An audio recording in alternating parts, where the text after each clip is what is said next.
Assalamualaikum warahmatullahi wabarakatuh. Waalaikumsalam warahmatullahi wabarakatuh.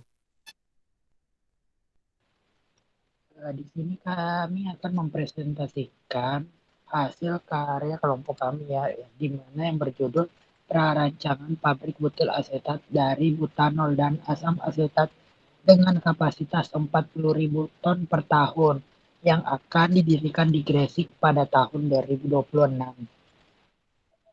Di sini kami beranggotakan 3 orang. Yang pertama ada Aditya Purkon Hidayat dengan NIM 19.274. Kemudian ada M. Idris dengan NIM 19.278. Kemudian terakhir ada Ilham Habib Aspadilla dengan NIM 19.020.101. Yang pertama ada indeks harga.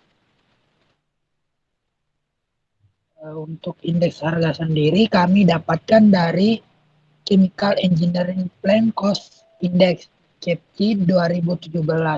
Nah, dapat dilihat sendiri di sini mulai pada tahun 1988 sampai 2017. Nah, selanjutnya ada grafik yang mana di sini terlihat tahun versus indeks. Nah, di sini sendiri kita hasilkan indeks pada tahun 2026 dapat dihitung dengan persamaan garis Y sama dengan 9,5236 X kurang 18618 dengan X adalah tahun 2026 dan Y adalah indeks pada tahun 2026.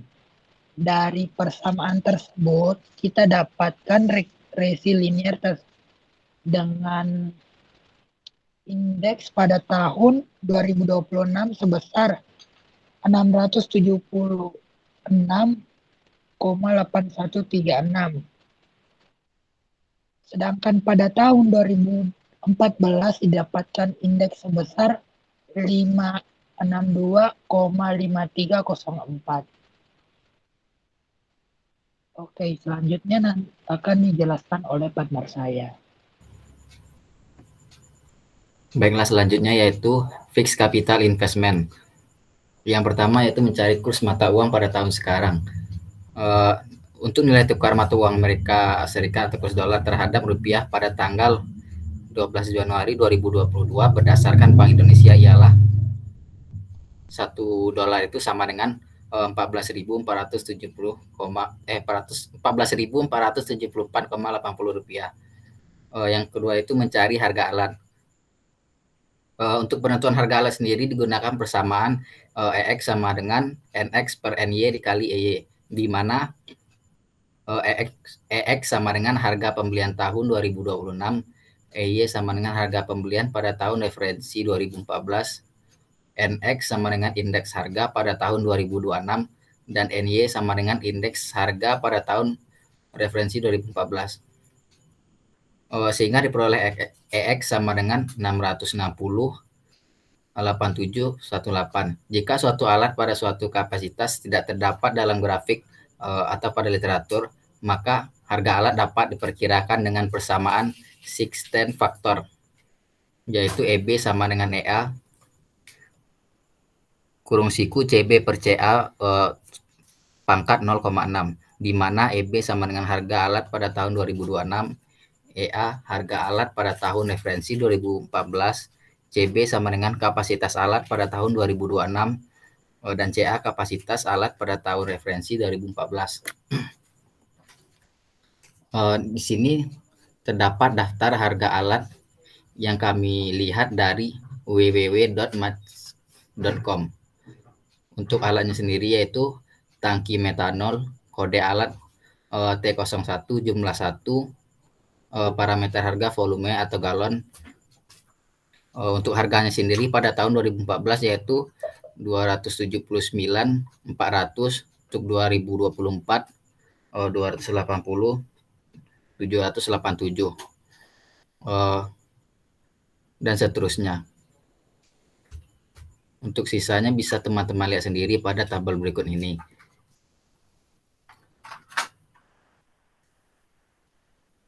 Selanjutnya yaitu memperkirakan fixed capital investment atau FCI. Yang pertama yaitu jenisnya yaitu purchase equipment cost. Yang kedua instalasi cost, pemipaan, instrumentasi, isolasi, listrik, bangunan, tanah dan pembuatan jalan, serta utilitas. Yang kedua yaitu memperkirakan working capital investment. Untuk jenisnya sendiri yaitu raw material inventory, in-process inventory, product inventory, extended credit, dan available cash. Untuk biayanya sudah tercantum pada tabel yang kami sediakan ini. Selanjutnya yaitu manufacturing cost. Terdiri dari yang pertama yaitu direct manufacturing cost atau DMC. Nah, untuk jenisnya sendiri ada 7 yaitu raw material, tenaga kerja, supervisor, maintenance, plant supply, royalty and patent, serta utilitas. Nah, yang kedua yaitu indirect manufacturing cost. Untuk jenisnya sendiri yaitu yang pertama payroll overhead, laboratory, plant overhead, dan packing and shipping. Yang ketiga yaitu fixed manufacturing cost. Untuk jenisnya sendiri yaitu yang pertama depresiasi, yang kedua property tax, yang ketiga insurance. Yang keempat yaitu rekapitulasi total manufacturing, yaitu jenisnya yang pertama direct MC, indirect MC, dan fixed MC, total dari yang ketiga sebelumnya tadi. Selanjutnya yaitu general expense.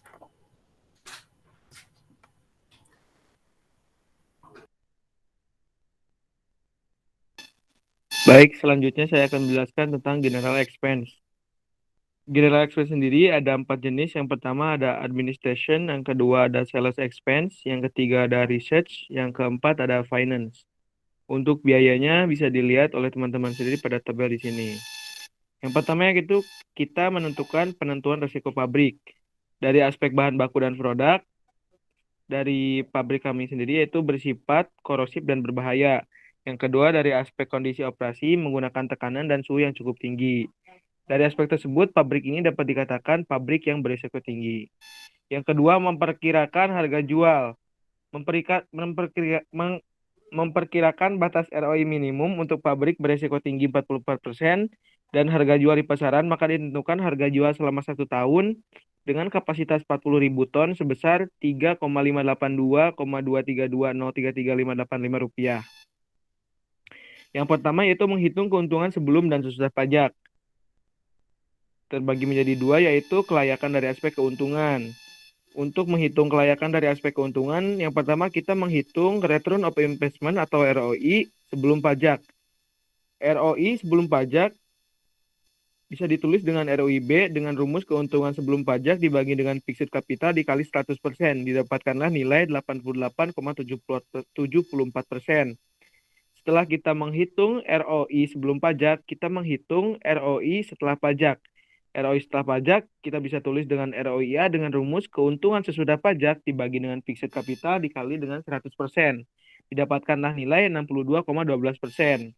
Setelah kita menghitung return of investment sebelum dan sesudah pajak, kita menghitung payout time atau POT sebelum dan sesudah pajak. POT sebelum pajak bisa ditulis dengan POTB dengan rumus fixed capital atau FC dibagi dengan keuntungan tahunan ditambah depresiasi dikali dengan 100%. Didapatlah nilai 1,1 tahun. Yang kedua yaitu menghitung payout time setelah pajak. Bisa ditulis dengan POTA dengan rumus fixed capital atau UFC dibagi dengan keuntungan tahunan ditambah depresiasi dikali dengan 100%. Didapatkanlah nilai 1,39 tahun. Yang kedua yaitu menghitung kelayakan dari aspek kapasitas produk. Menghitung kelayakan dari aspek kapasitas produk terbagi menjadi 2 yaitu ada BEP atau break even point, yang kedua ada SDP atau shutdown point. BEP sendiri yaitu rumusnya FA ditambah 0,3 kali RA dibagi dengan SA min FA dikurang 0,7 kali RA dikali dengan 100%, di mana FA merupakan fixed capital pada produksi minimum per tahun, RA regulated expense pada produksi maksimum, SA penjualan maksimum per tahun, FA variable expense pada produksi maksimum per tahun. Untuk rumus SDP sendiri yaitu sama dengan 0,3 dikali RA dibagi dengan SA dikurang VA dikurang 0,7 kali RA dikali dengan 100%, di mana RA merupakan regulated expense pada produksi maksimum, SA penjualan maksimum per tahun, dan VA merupakan variable expense pada proses produksi maksimum per tahun. Kemudian ada grafik kelayakan dari aspek kapasitas produk. Untuk grafiknya sendiri bisa teman-teman lihat, yaitu grafiknya antara kelayakan dan aspek kapasitas produk. Kemudian perkiraan DSCR atau diskon cash flow rate. Yang pertama, fixed capital atau PFC didapat nilai 1,191,008,076,672 rupiah. Yang kedua ada working capital atau WC sama dengan 506,145,684,771 rupiah. Yang ketiga ada cash flow 563,966,826,898 rupiah. Yang keempat ada salvage value atau SP yaitu 49,187,667 rupiah, dan yang kelima didapatkanlah perkiraan nilai DCFR atau diskon cash flow rate yaitu 42,4436%. Oke, untuk kesimpulan akan dijelaskan oleh M. Idris. Oke, untuk kesimpulan sendiri kami dapatkan berdasarkan dari tinjauan kondisi operasi, sifat bahan baku dan produk utama, maka pabrik butil asetat dengan kapasitas produksi 40.000 ton per tahun termasuk pabrik berisiko tinggi. Dari evaluasi ekonomi pabrik ini diperoleh hasil sebagai berikut. Yang pertama itu ada keuntungan yang diperoleh. Keuntungan sebelum pajak itu sebesar 435 miliar 728 juta 1.549 rupiah. Kemudian ada keuntungan setelah pajak sebesar 305 miliar 9 juta 600.085 rupiah. Kedua ada return of investment atau ROI. ROI sebelum pajak sebesar 88,74%. Kemudian ada ROI setelah pajak sebesar 62,12%. Selanjutnya ada payout time atau POT. POT sebelum pajak dengan nilai 1,1 tahun. Kemudian ada POT setelah pajak dengan nilai 1,39 tahun. Selanjutnya ada break even point atau BEP tercapai pada kapasitas produksi 45,01%. Syarat BEP sendiri untuk pabrik kimia pada umumnya itu dengan rate antara 40 sampai 60%. Selanjutnya ada shoot down point atau SDP. Ini tercapai pada nilai 33%. Selanjutnya ada diskon cash flow rate atau DCVR dengan nilai 42,4436%. Dari hasil evaluasi ekonomi di atas, maka dapat kami simpulkan bahwa pabrik butil asetat dengan kapasitas 40.000 ton per tahun ini layak untuk didirikan. Demikian hasil presentasi dari kelompok kami. Mohon maaf jika ada kesalahan dari kami. Kami pamit undur diri. Wassalamualaikum warahmatullahi wabarakatuh.